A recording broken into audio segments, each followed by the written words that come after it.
Hey guys, if you need raw dog food anywhere in the United States, be sure to visit our friends over at texastrike.com.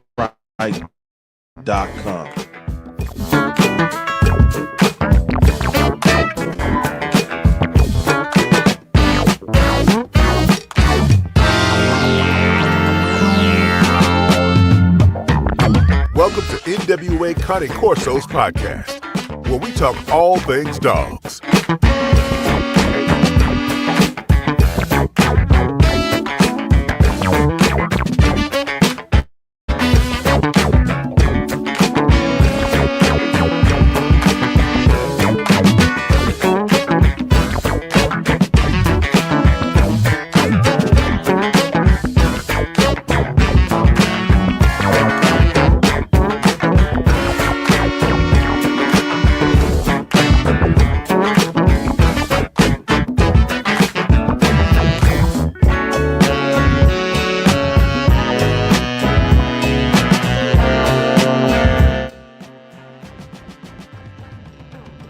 Yes, sir. We are back. We back. We got Miss Lori to tell a story. What's up? Welcome back to NWA Cane Corsos, y'all. Glad everybody's here. You don't have to be here on a Friday night. We know y'all all about to pile in, so let's do it too. Without any further ado, we have our sister, the mother of dragons. Lori Berg is back. How you doing? Peace, everybody. Hi, Joe. How are you? I am good. It's good to see you again. Good. Same. Glad to be here. Yes, ma'am. Anything new in your world? Oh, anything new? No, just the same old, sitting back, still training, doing consultations, raising miniature pinchers. That's what's up. Had put out a nice litter of Canis Panthers earlier in the year. They're awesome. Yeah. Pretty soon you'll be able to see one of them. He gets his rabies shot. He's owned by a friend of mine, and you'll be able to get a look at him. He's a gorgeous, solid black boy. Couldn't be better representative for the breed at his young age of near 5 months old. Right. Let me ask you something, because a lot of people have been talking to me about the Doberman and the state it's in. What is the life expectancy on the Canis Panther? We used to say it was 9 to 12. 9 to 12. Okay, you got to get it. And in the whole history of the breed, from what I know, there's been one dog that came out of our camp, and she lived till she was 16. She was a medium size, and she was raised by the church lady. Yeah. And always in the house, always on the couch, always just a well taken care of dog. And she lived till she was 16. Yeah. And I got an old bitch here right now. She's 13 years old. Oh, really? And she'll put on the best threat display you ever seen if you pull up in my driveway. Wow. That's what's up. Yeah. Yep. So, Ms. Lori, you're not a stranger to this channel.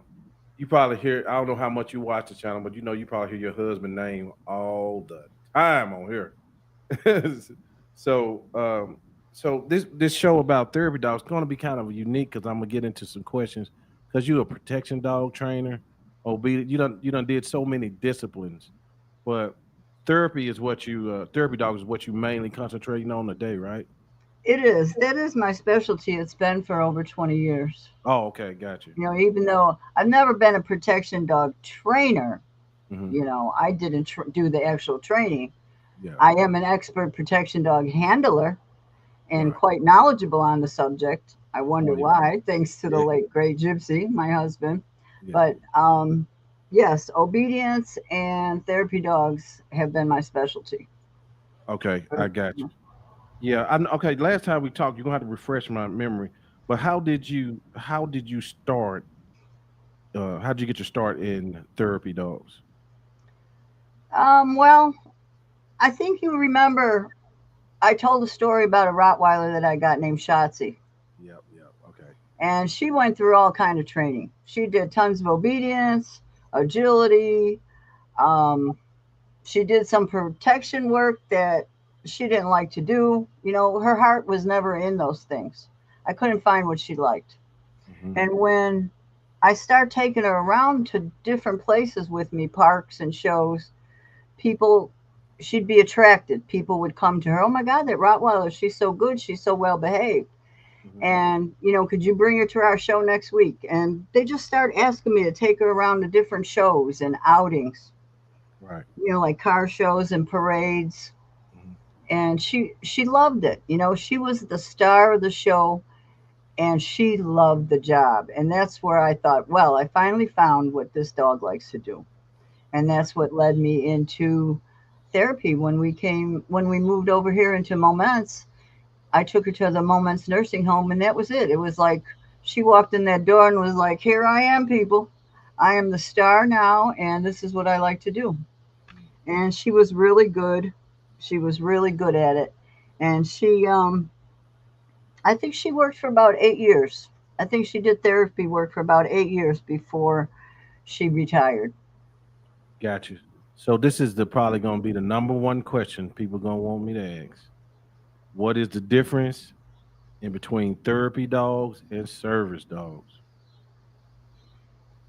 Well, the difference, a therapy dog is a dog that is mostly owned and handled by its owner, who is extensively trained in obedience to visit people in hospitals or schools or psych wards, versus a service dog who is individually trained to assist a person, whether they have a serious health issue, handicap, whether be it physical or mental. Okay. That's your difference right there, your main difference. Right. Okay. Got you. All right. So what does the process look like? Um, I just want you to, since you've been in so many disciplines or been around Mm-hmm. protection dog, what is the difference in training for as a therapy dog and a protection dog? What are the key differences? Like, we don't do this with therapy dogs, but we do this with protection dogs. The difference. Let me wrap that question around my mind. But I would say that, for one, if you're coming into my class, depending on what kind of dog you had. Now, a therapy dog and a service dog can be any breed, any size. Yeah. So depending on what you walk in my therapy class with the first day, it's a little tiny poodle, a 2-pound Yorkie, be it a 95-pound German Shepherd. I'm going to ask the person with the German Shepherd if they've ever done any bite training. Have you ever done any bite training or personal protection training? If they tell me yes, I will tell them, sorry, but you cannot be in my class. Gotcha. Okay. Okay. Right. And I can say that because I know. And it's very hard, because there are probably some people, when they hear this or me talking about it, that will jump and say, well, I have a great protection trained dog, and he's also a service dog, and he's also a therapy dog. Mm-hmm. Yeah. Okay. Yeah. Okay. Well, it's not a good mix, you know. Mm-hmm. Again, your therapy dogs are there to be taken into a hospital or places where they provide comfort and love and help people feel better about themselves. Yeah. Service dog, again, is there to assist somebody who has a problem, a serious health issue, again, mental or physical disability. They learn to pick up the keys if the person dropped their keys. Service dog can be a seizure alert dog. Well, they would constantly be bonded with that person and pick up on a seizure when it's about to happen, and be taught to nudge the people or whatever they're taught for that specific thing. Yeah. Yeah. Where a protection dog's job is, in service and therapy, both dogs got to be super friendly. Therapy dog is, please pet me, please pet me. A service dog is, don't pet me because I'm on the job. And a protection dog is, don't freaking pet me because I am not allowed to let strangers bother my owner. Right. So it's a big controversy over that, and Mhm. to me, it's again, better be safe than sorry. I don't want to have a protection dog that's been taught to bite in my class for a therapy dog. Got Because it. we Okay. all know that every single dog that has gone in protection training, how many of them dogs completed the training? Mhm. How many of them are what we used to call half baked? They show up for a couple training sections, they bite some sleeves, they go home, they never go back. Now they got an unruly dog and they want to turn it into a therapy dog because he's so sweet at home with the kids. Mhm. You know, Mhm. don't work that way. Right. What are you showing? What kind of pictures are you showing that the therapy dog? Is it mainly socialization? Uh, that dogs need to see? And I don't want to get too deep into your bag, but I do want to kind of know how you train specifically for some things without giving too much of your stuff. What? You talking about for therapy dog training? Yeah, for therapy dog. Yes, Well, ma'am. I'm going to tell you this. When I first got into it with Shotsi, the Rottweiler, and realized that you can actually become a certified therapy dog, I called a few places in Chicago that were big therapy groups in the 90s. Everybody was just coming out then. And I called them up and told them, I had this great, well behaved dog and I considered doing therapy work with her. And they told me, well, come on down. Next week we got a class going on and you can take the tests and see if you can be a therapy dog. So when I got down there, they put me through the AKC Canine Good Citizen test, 5-minute exam. Okay. Mhm. And at the end said, you passed. Congratulations, you're a therapy dog now. I'm like, what? They're like, yeah, your dog is so nice and good. You passed the test. You're a therapy dog. Okay. Mhm. So I left. I went as myself, not as a trainer. They didn't Yeah. know I was a trainer. I went to another one a couple weeks later. The same thing. They put me through the Canine Good Citizen test, told me I was now a certified therapy dog team Wow. because I passed the AKC test. Mhm.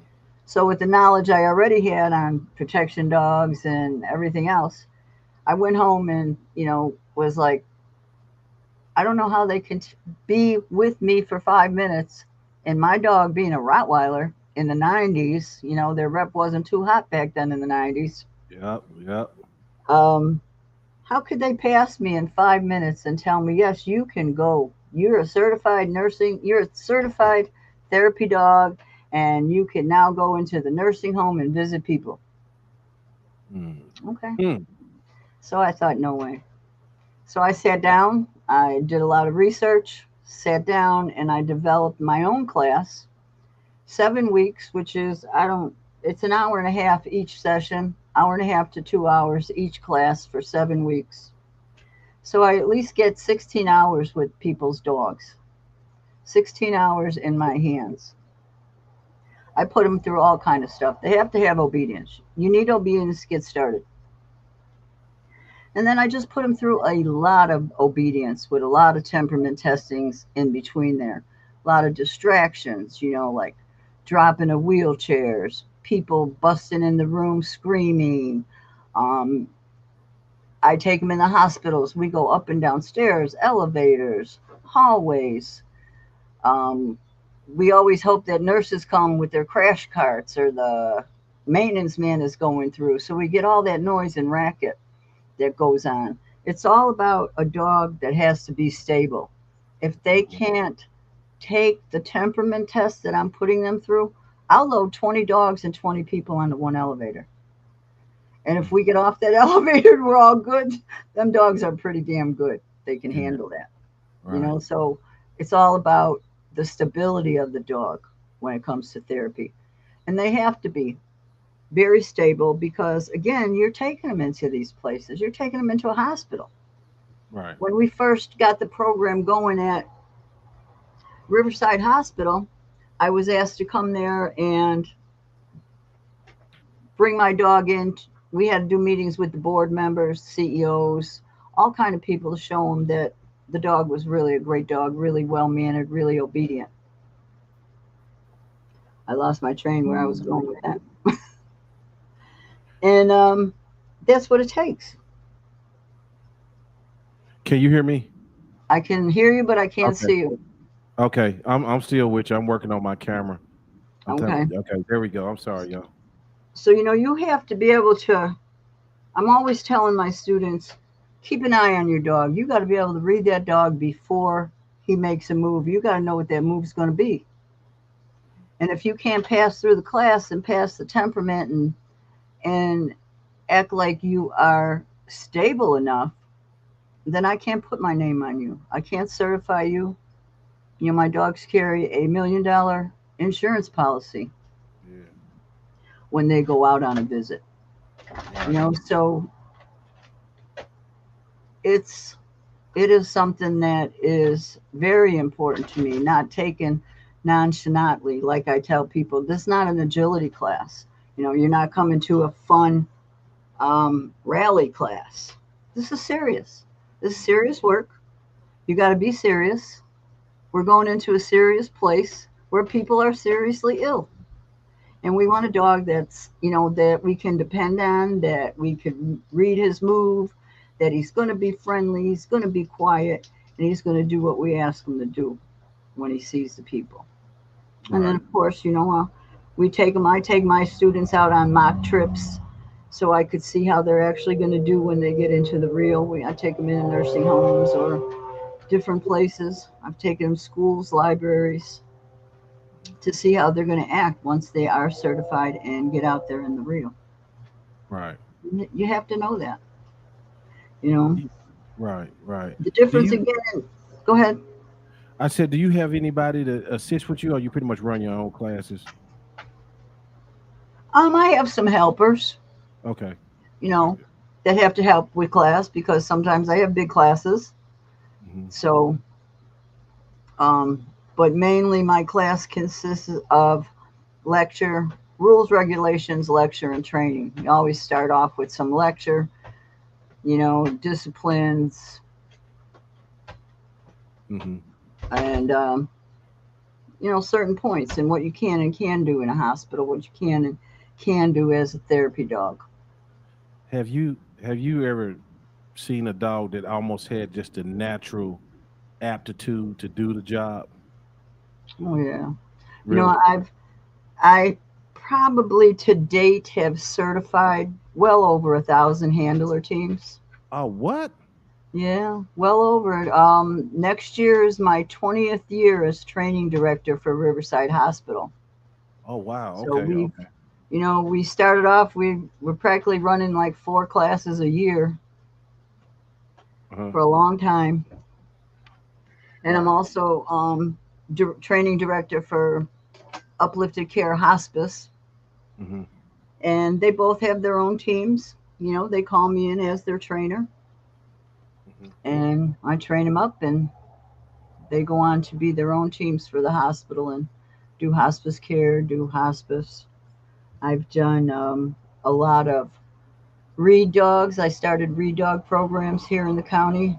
R.E.A.D, R.E.A.D, Reading Education Assistance Dogs, where the dogs go into the library and sit down. The kids come in and read to the dog, read a book to the dog or whatever.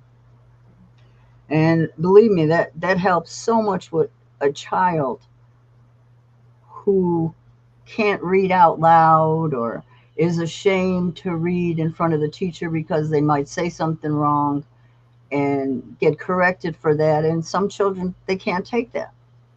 So that's reading true. To a dog is so different. You see those children who will never even talk in school, and they sit down and pet that dog, and they're looking and reading their book and just having a good old time. Right. Oh. Yeah.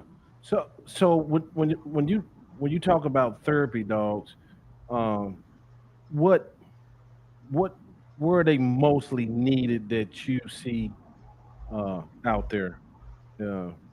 Is it for more PTSD or Or I've never even heard about the reading to the child reading to the dog before. That's pretty unique. Really? No, I never. I You haven't never. heard that? Yeah. Yep. My Cherry, my Min Pin, she was a reader, and she did 2 years reading to second graders here in Kankakee. Mhm. And if you know second graders, Joe, Oh yeah. we come down the hall. There's my Cherry, miniature pincher, a whole 8-10 pounds of her.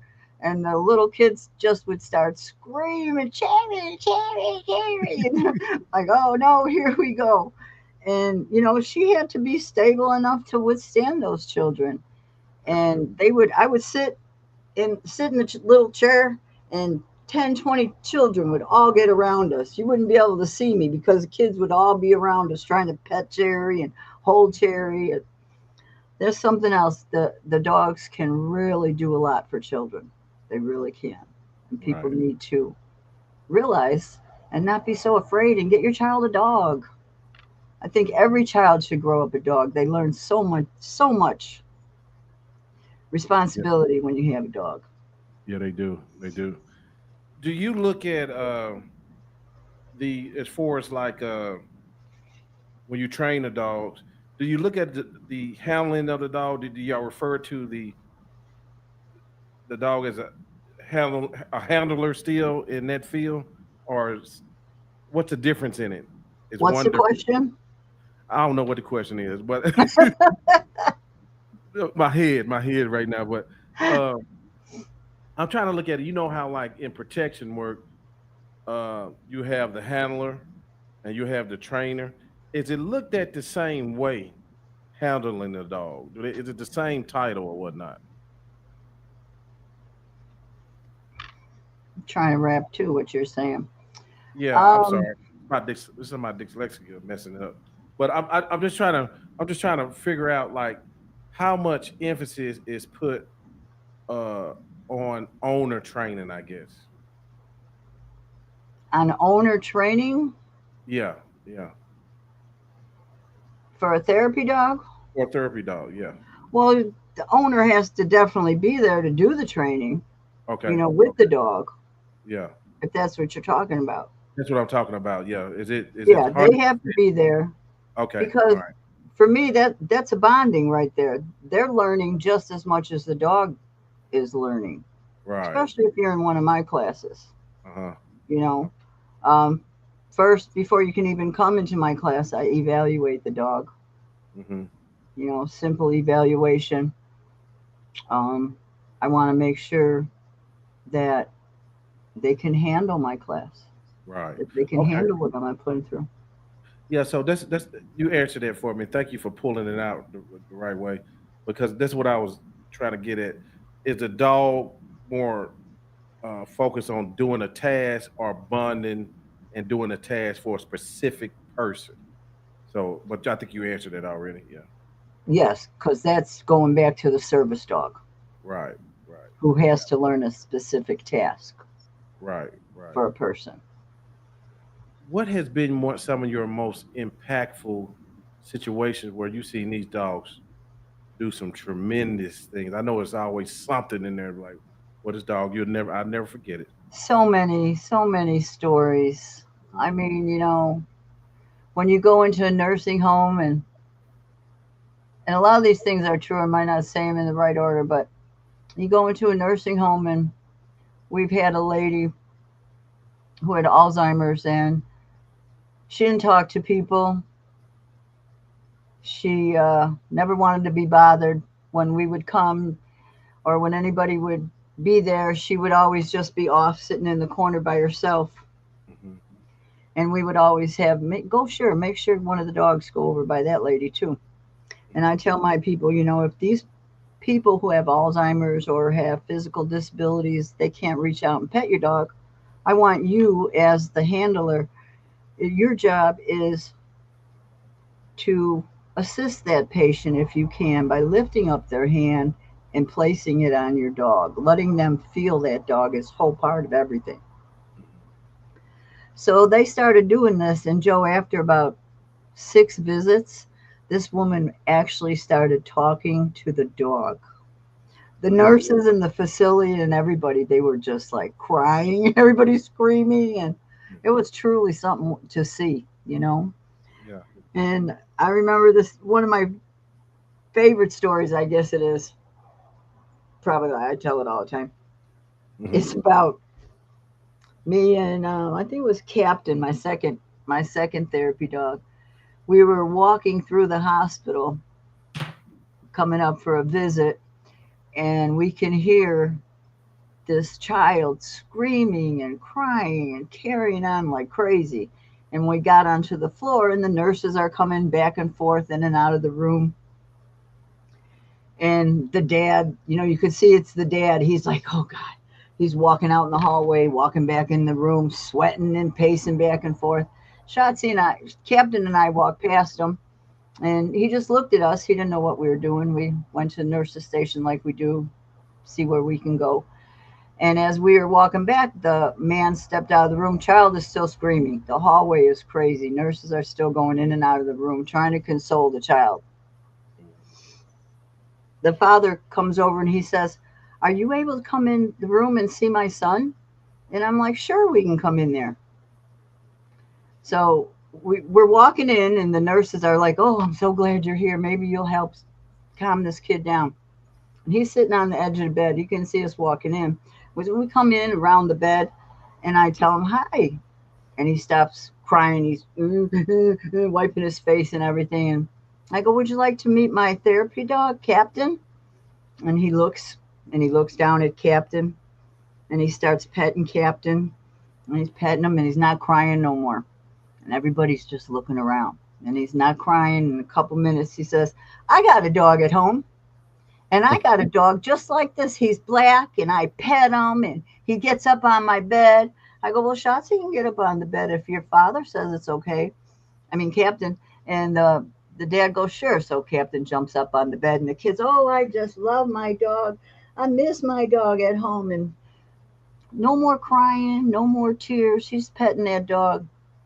His father's standing behind him, and I look up at his father, and his father says to me, we don't have a dog at home. So the kid just start making up a story about a dog. Totally forgot about his screaming and crying just because the dog came in.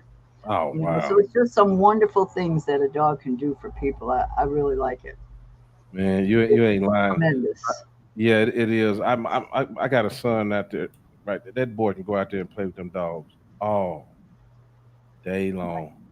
And Exactly. He's a shy boy, but not with those dogs. There you go. Not with those dogs, and he can. It's one day it shocked me because we was out front and we was working on just having her healing better, and I might have corrected her a little bit too hard, and he was you know what he said? Oh, she didn't like that. he knew that. You know what I mean? I'm like, dang. You know what I'm saying? And it's just something amazing to see them see kids play with dogs. It's something Oh, I love it. so sweet about it. Yeah. Yeah. So Yes, it was so wonderful with the R.E.A.D program because the kids, you just wouldn't believe it. They just couldn't wait. They'd wait in line and have their favorite book and go sit there with the dog. And even if they only had a 15-minute time slot, they didn't care. Can we get in line again? If the line was short, they'd want to do it again. Very beneficial. You think I don't know how it is in your field, but do you guys just from what you know, do you need more therapy dog trainers? Is it a lack of, or is it pretty good? Well, again, there I don't know another class like mine. Mm-hmm. I really don't. A lot of people do still the AKC, Canine Good Citizen test. Mm-hmm. A lot of them will go out with just that as a therapy dog. Yeah, and that's not enough. That's not enough. If you could To me, suggest, that's not enough. I know you say that they give you they want you to take the Canine Good Citizen test and be like, okay, you're a therapy dog trainer. What aspects is it missing that you give that you train for that besides what the good citizen can give. It's not thorough enough, you believe, right? Right. The Okay. one simple test, good citizen, is just part of being therapy. You Mm-hmm. know, Mm-hmm. I offer the Canine Good Citizen test in my class. I also give them the therapy dog certification test. So they do pass with both. But you cannot just go into places with your Canine Good Citizen if you don't belong to an organization, because there's no one to back you, no one to insure you, no Yeah, one to vouch for you that's if why. something goes wrong. That's right. That okay. That's leading into my next question. You guys had a test, the certification test, uh, and people can come in and you do the exercise through the cones and things. And I think you had beginner to Hmm. advanced obedience. What I'm seeing now is in the training. I know you've been around the training thing a long time. It's probably nothing new for you, but it's just new faces. And what I'm seeing now in the modern world is a lot of guys who don't have extensive training, but they teaching. Hmm. You know what I mean? Everybody got a course nowadays, and then when you're looking at background, the knowledge ain't there, and things like that. Um, do you?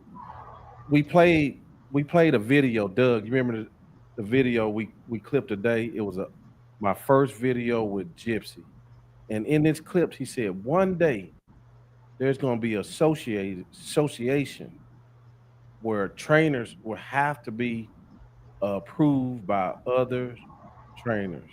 What are your thoughts on that? Proved by other trainers. Well, they've already had, the PPDA was an association that was approved by other trainers. Yeah, When they all got together, and then all them trainers that were there that day, they all signed certifications to each other that they were certified dog trainers and agreed to the association. right. Um, I know in Illinois they were trying to pass a law for dog trainers to be certified trainers so they can prove that they had some kind of knowledge and they're not just out there doing their own thing. Everybody is trying to be on the same record. But I have actually, I don't know what happened there. I haven't heard anything about that this year. Mm, So I don't know what if that law was never made it to the book or if they're still thinking about it. okay, got you. Um, Somebody asked a question. Let me put this young guy here, Miss Lori. He's from Quebec, Canada, and he watches the channel a lot, especially and more so specifically for trainers. Whenever a trainer's on, he on here. I think he's 19, aspiring to Wow. be a trainer. Yeah, Hi there. yeah. So he says, are certain breeds just better for being a service dog? You talking service dog? Uh, Therapy dogs. Therapy dog. Sorry about that. That's probably what he meant. Yeah, sorry. You know, no, any breed, again, any breed, any size can be a therapy dog. Hmm. Now, yes, there are some dogs and that are just, I'll say, golden retrievers. They are super, super, super therapy dogs. I mean, right from the get go, they're just the happiest dog you ever see. Hmm. And it takes a couple years for them to settle down and growing up like a lab. It takes a few years. If I get labs into my program and they're like 5 or 6 years old already, they're the best dogs, the best Really? dogs, Okay. you know. Yeah. But not there's I couldn't pick one over the other because I've trained a lot of breeds from big to small, and there's many different ones that have been awesome. and there's some that didn't make it. I mean, I've had one specifically, and it was a golden retriever too, actually, and did great through the whole class and everything. Lived with children. We did a lot of things with that dog with children, and the day of the test, he just was a dog. He didn't want to test that day. You know, he thought, I've had enough of you, Lori, and I'm going to take a bite out of you today. And that's what he wanted to do. Oh my God. And I was like, okay, sorry, you know, you made it this far, but I can't put you through. Right. I can't trust you. I cannot put your dog through at this point, you know. I got another question for you for the audience. What's up, Instagram? What's up, YouTube? Y'all get the likes up. Y'all make sure to go follow Miss Lori Berg wherever she is. She got a YouTube channel, Facebook channel. I think you got an Instagram channel. She's everywhere. Website, all that. And we will put that in the description. And she got the books. That's a coloring book. It's a therapy dog coloring book. Tell us about that. This is my own therapy dog coloring book with 3 therapy dogs that were vital in this Kankakee County coming up. It's called Happy Helpers, 2 Rottweilers, and a poodle. So the original Shotsi, who started, her son Captain, who continued, he was the pilot dog for Riverside Hospital, and then a standard poodle named Louie, who was donated to my program from a great breeder friend of mine, R.E.A.D, donated Louie to be a therapy dog, and he had a great career also. So it's just a typical coloring book for kids. Right. Cool pages, fun things in there. You know, be safe. Fire dog Louie, don't play with matches. Nice little coloring book that gives you lessons, your kids some lessons, and also tells you the story of what they did in their therapy dog career. Oh, nice. Yeah. Cool. And of course, you got the other book. I don't know if I got it in here. Oh, I do got it in here. We got the other book. Yes, that is our bestseller, Owner's Guide to Raising Your Pet Protector. Yep, it is. Great book. You want to take a few questions from the audience? A few more, if you don't mind? Sure. Okay, so Miss Deanne Wilk, if I'm pronouncing that wrong, I'm sorry. Who founded the PPDA? Who founded the PPDA? Oh, Mr. Gypsy Stratten. One and only. The myth, the man, the legend. All right, you got that? One of my questions is let me because I know I'll be asking loaded questions, so let me break this down. Well, you've been in this field a long time, and then on my channel I cover so many different aspects. I talk to so many different men with different perspective and women with different perspective. Then we got working dogs enthusiasts, we got our confirmation, we got all kind of things, but then we come to the therapy dogs, and I believe that's working too.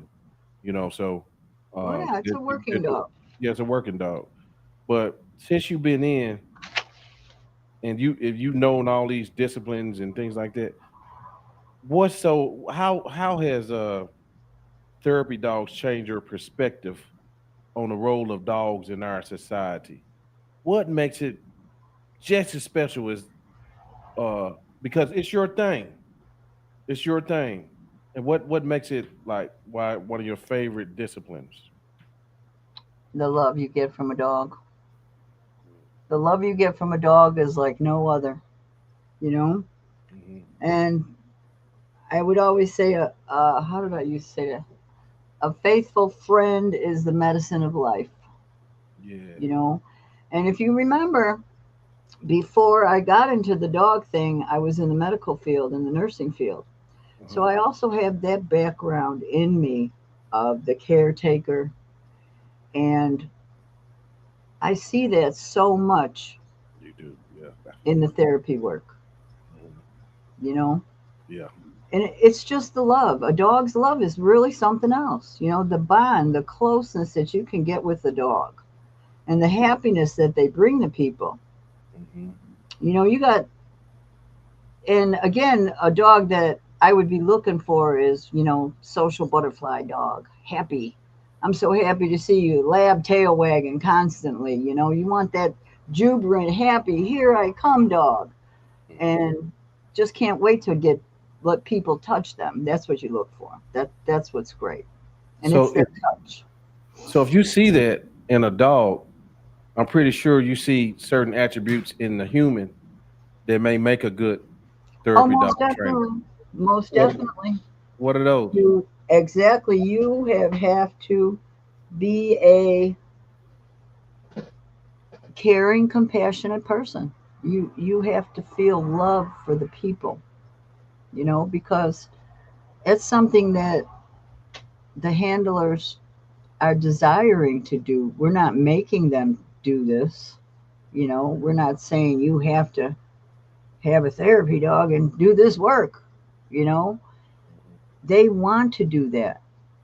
It's because it's something that's inside of them, that is the compassion they want to give out to the other people, and they have this great friendly dog that they want to share. And that's wonderful.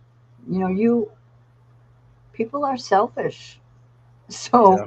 for for someone to want to share their dog that they love so much with other people is really a compassionate level. Right. Okay, I got a question from Vic. I heard her say that all breeds can be therapy dogs. How does she get past breed stigmas when it comes to other people? Great question. You need to sit up here beside me. Vic, you know, there's been a lot of extremely nice pit bulls that have made it through the therapy program. Wow. And I'm sure that when we say stigma, the first thing people think is a pit bull. But look, I started with a Rottweiler, That's you true. know? So again, it goes back to the training and the handling that is most important of a therapy dog. Mhm. But it that's why we had to go through so much at the hospital, because I had a Rottweiler. And when I would walk in the room, people would be like, "Oh my God, she's got a Rottweiler." You know, she don't have a poodle. She got a Rottweiler. So right there and then, it had to be the best. She had to be obedient. She had to be in step with me. She had to be in tune with whatever I did, said, moved. She had to do it with me. And that passes a lot of the stigmas, I guess we could say, that people have against dogs Right. and pit bulls. You know, we all know that a pit bull is actually a very loving animal. Very loving animal. Despite what they're known for, they are truly a caring creature. Mm-hmm. So again, it's in the training. Yeah. If you know you got a pit bull and you come to my class, I'm not going to tell you. I've never told nobody to come out. Nobody that they couldn't come to the class unless I saw something in the dog that I would not trust. If I Right. can't trust you, then I can't have you in the Yeah. class. Right. You know. So it's not breed. Any breed. It's temperament. Temperament. Yes. It is Yes. temperament. Yeah. A show I got to cover. I'm trying to get that show knocked out. There's something a lot of channels don't talk about. You know. I got another one for you. Marcus Gales, what's up, my brother? From another mother. Is the Canis Panther named Hennessy doing well? And has he developed into a good pet protector? Hennessy, I haven't heard from Hennessy in a while, but he's way up north in Canada, and he was going to be used for protection of a big home, is what I can say, for a very big home. Right. And for the first year or two, he was doing really good over there. He was a fabulous dog. Thanks for asking about him, Marcus. Yeah. Okay. Vic, I have a Corso and I would love to certify him as a therapy dog. But we fight the stigma more than the actual training. That's too bad. Where are you located? Yeah, where you from, Vic? Doug is in the chat. Hey, salute, Doug. Thanks, thanks a bunch. Me and this man have a lot of conversation about the shows and topics, and we didn't ever think like we'll be like one of the. If we talking about something, Miss Lori, it's going across the nation. It's the topic of the. It's crazy. We didn't ever think we'll be like that, but here we are. we get. He's from the DFW, Texas. Okay, Texas. Yes, ma'am. Well, I don't know. Where are you going as are you going to a training facility or you have a trainer? You can always tell them to call me. I do training consultations. I help people set up programs for their own. Like if you're an obedience trainer and you want to set up a therapy dog program, you can call me and we'll do consultations how I can set you up on a program, what to do, how to get started. Same with any hospitals or hospice places that are out there. Um, if you're looking to set up a program, call me. We'll Oh, discuss okay. it. Yeah. Yeah. So I'm glad this channel is just more than talk. Is resources. Vic says I am a trainer. Just would love to find a place to certify. Hmm. Okay. Okay. Yeah. Okay. Uh, in Texas, huh? Yeah. Contact her, Vic. Contact me Yeah. because I can help you out. Right. Right. Right. I can All help right. you out. Yeah. But anybody got any more questions? I can't see my Instagram questions now. I've been having some technical difficulties and all that. But as always, Miss Lori, we thank you for coming by. Is there any advice you'll give to us? It's a lot of it's, inspiring trainers that's going to be here to look at this video, look at the work you and your husband have done all these years.